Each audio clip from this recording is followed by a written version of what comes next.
নমস্কার, লুসি রান্নাঘরে স্বাগত। আমি লুসি। আজকের আবার চলে এসেছি সম্পূর্ণ নিরামিষ একটি রেসিপি নিয়ে। আজকের রেসিপি সয়াবিন কুমড়ো। তাহলে চলুন বন্ধুরা দেখে নেওয়া যাক আজকের রেসিপি।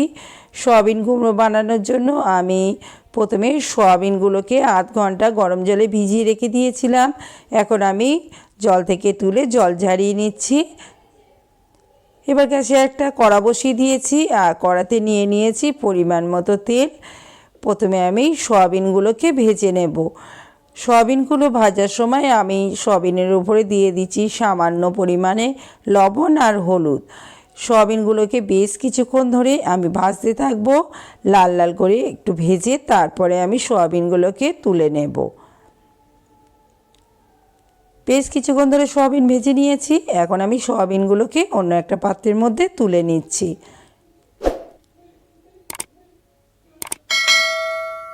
সব সয়াবিনগুলো তুলে নিয়েছি। এখন ওই কড়াতে নিয়ে নিচ্ছি আরও একটু তেল।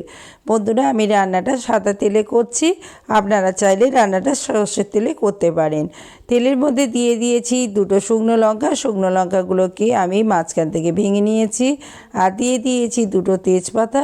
এবারে দিয়ে দিচ্ছি কিছু কালো জিরে। এবারে দিয়ে দেব তেলের ওপরে একটু হিং। বন্ধুরা, নিরামিষ তরকারিতে হিং দিলে নিরামিষ তরকারির টেস্ট খুবই ভালো হয়। এবারে দিয়ে দিচ্ছি আগের দিকে কেটে রাখা কুমড়ো আর আলুগুলোকে। কুমড়ো আর আলুগুলোকে আমি একই সাইজে ডুমো ডুমো করে কেটে নিয়েছি। কুমড়ো আর আলুগুলোকে এখন আমি কিছুক্ষণ ধরে ভেজে নেব। আর কুমড়ো আর আলুকে ভাজার জন্য আমি পরিমাণ মতো লবণটা দিয়ে দেব। লবণ দিয়ে দিলে তাহলে আলু আর কুমড়োগুলো খুব তাড়াতাড়ি নরম হয়ে যাবে। ওই জন্য আমি দিয়ে দিচ্ছি পরিমাণ মতো লবণ।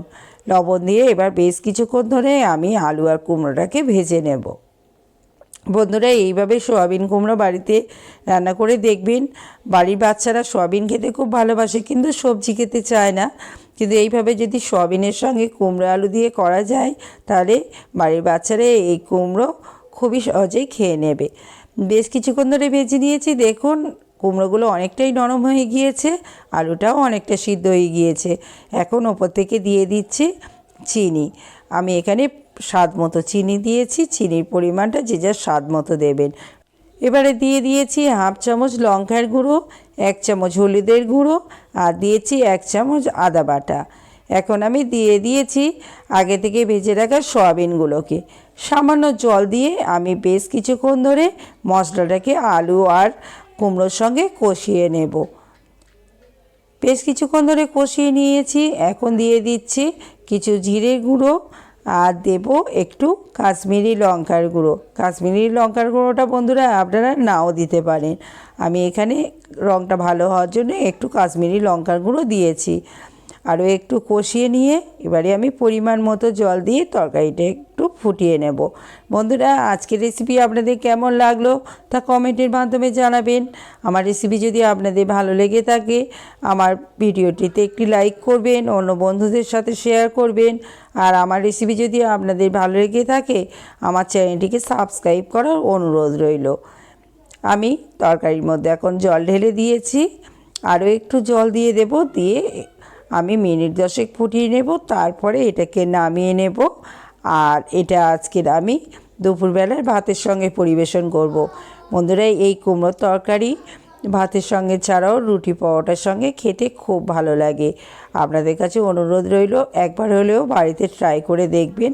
আশা করি আপনাদের সবাইয়ের খুব ভালো লাগবে আর বাড়ির বাচ্চাদের খুবই ভালো লাগবে। আমার তরকারিটা হয়ে গিয়েছে। এখন আমি এই অবস্থায় তরকারিটাকে নামিয়ে নেব আর পরিবেশন করব। তাহলে বন্ধুরা, আজকের রেসিপি এই পর্যন্ত। আবার ফিরে আসবো অন্য কোনো দিন অন্য কোনো রেসিপি নিয়ে।